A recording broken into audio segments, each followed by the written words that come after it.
अमित शाह जी, एक चित्र जो इस पूरी महामारी में भारत से उभर कर आया है वो है माइग्रेंट लेबर का, प्रवासी मजदूर का।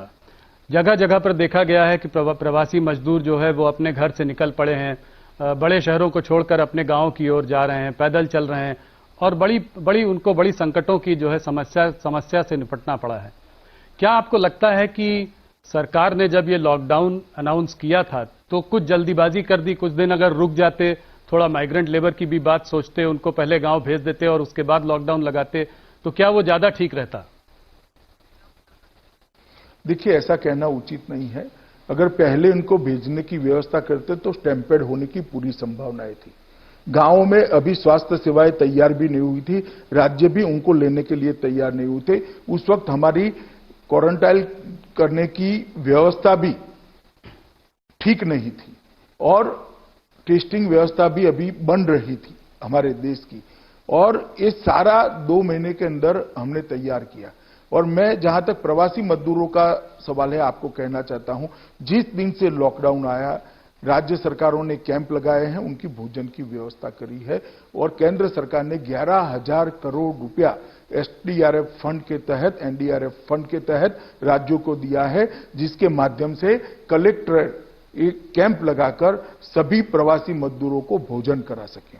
और 1 मई से हमने ट्रेनें भी शुरू कर दी। उसके पहले 20 अप्रैल से बस सेवा शुरू करी और बस सेवा के माध्यम से लगभग 41 लाख श्रमिक आसपास के राज्यों में भेजे। जैसे गुजरात से राजस्थान जाना है, महाराष्ट्र से गुजरात जाना है, आंध्र से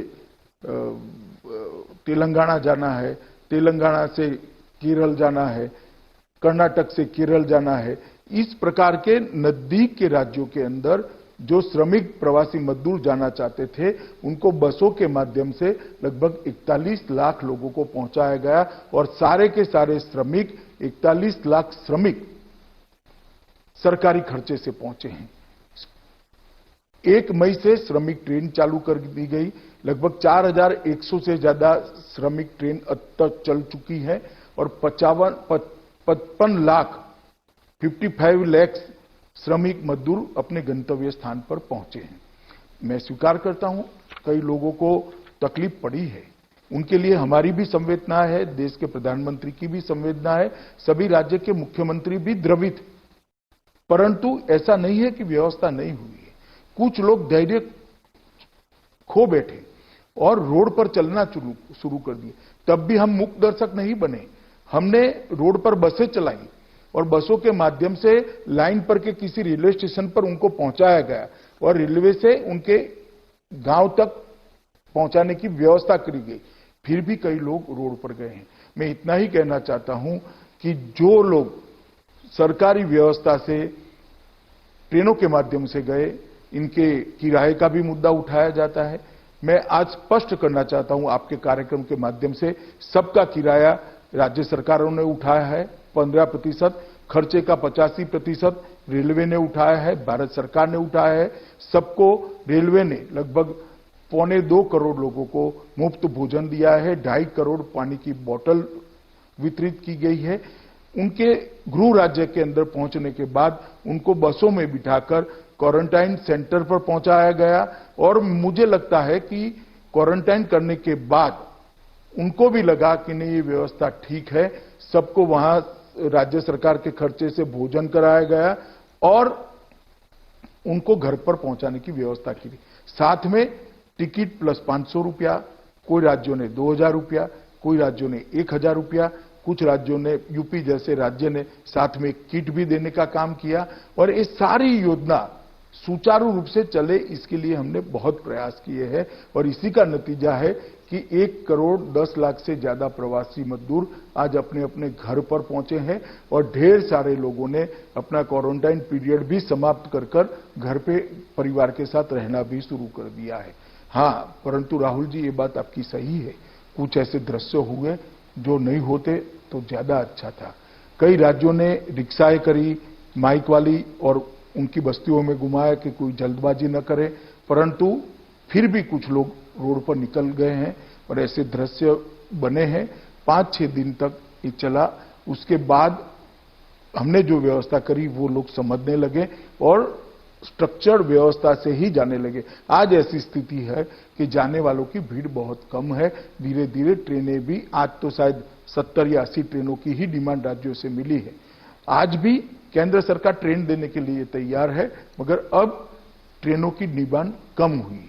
तो प्रवासी मजदूरों के लिए ढेर सारी चीजें हमने करी है, मगर कुछ लोग जिनको नुक्स ही निकालना है उनको तो क्या कह सकते हैं, राहुल, इतना ही कहना चाहता हूं। राहुल गांधी जी ने कुछ हो सकता, अमित शाह जी, राहुल गांधी जी ने कुछ बड़े इकोनॉमिस्ट से सलाह की है, बातचीत की है, रघुराम राजन जी से बातचीत की है। उन्होंने अभिजीत बैनर्जी से बात करके ये कहा कि ये पैसा जो है माइग्रेंट लेबर को सीधा देना चाहिए था। तो कोई स्पेशल पैकेज सरकार सोच रही है प्रवासी मजदूरों के लिए आने वाले समय में? मैं आपको बताता हूं, हमने देखिए राहुल जी एक उनकी योजना लेकर घूम रहे, 7,500 रुपया हर एक के बैंक अकाउंट में डाल दो। चुनाव में भी उन्होंने न्याय नाम से योजना घुमाई थी, मगर देश की जनता ने उसको रिजेक्ट कर दिया। वो जानते नहीं है कि योजना रिजेक्ट हो चुकी है और 1 साल हो गया, फिर भी कैसेट वहीं बज रही है। मैं आपको बताना चाहता हूं, कुल 41 करोड़ लोगों को 53,000 करोड़ रुपया भारतीय जनता पार्टी की नरेंद्र मोदी सरकार ने सीधा डीबीटी के माध्यम से इनके बैंक अकाउंट में पहुंचा है। जनधन योजना में जिनके अकाउंट है, ऐसे 20 करोड़ अकाउंट को 20,000 करोड़ रुपया पहुंचा है और 500 रुपया पहुंचने वाला है, तो और 10,000 करोड़ पहुंचेगा। वरिष्ठ नागरिक, विधवा बहनें और दिव्यांगजनों के लिए 3 करोड़ नागरिकों के लिए 2814 करोड़ गए हैं। 8.2 करोड़ किसानों को 16,394 करोड़ रुपया भेजा है। भवन निर्माण क्षेत्र में काम करने वाले श्रमिकों, कंस्ट्रक्शन में काम करने वाले श्रमिकों को 4,000 करोड़ रुपया सीधा उनके बैंक अकाउंट में गया है। और उज्ज्वला योजना के तहत 7.5 करोड़ मुफ्त सिलेंडर लाभार्थियों को पहुंचाया है। आप सिलेंडर की कॉस्ट गिन लीजिए तो 1,600 रुपया हर एक के वहां गया है और एक सिलेंडर अभी जाने वाला है। और 36 प्रदेशों में 98 लाख मैट्रिक टन गेहूं और चावल हमने बांटने का काम किया है फ्री ऑफ कॉस्ट। और अरहर दाल लगभग 4.5 लाख मैट्रिक टन अरहर दाल सभी राज्यों में भेजी है और लगभग 2 लाख मैट्रिक टन से ज्यादा वितरण भी हो चुका है। ये कैश, ये नकद सहाय नहीं है तो क्या है? ये नकद सहाय ही है। मगर राहुल जी, कुछ लोग वक्र दृष्टा होते हैं, जिनकी दृष्टि ही वक्र है तो चीज कभी सीधी नहीं दिखाई पड़ेगी उनको। और वक्र दृष्टा लोगों को देश की जनता बहुत अच्छे तरीके से जानती है, ना गंभीरता से उनको लेती है, ना उनके कहे में आती है।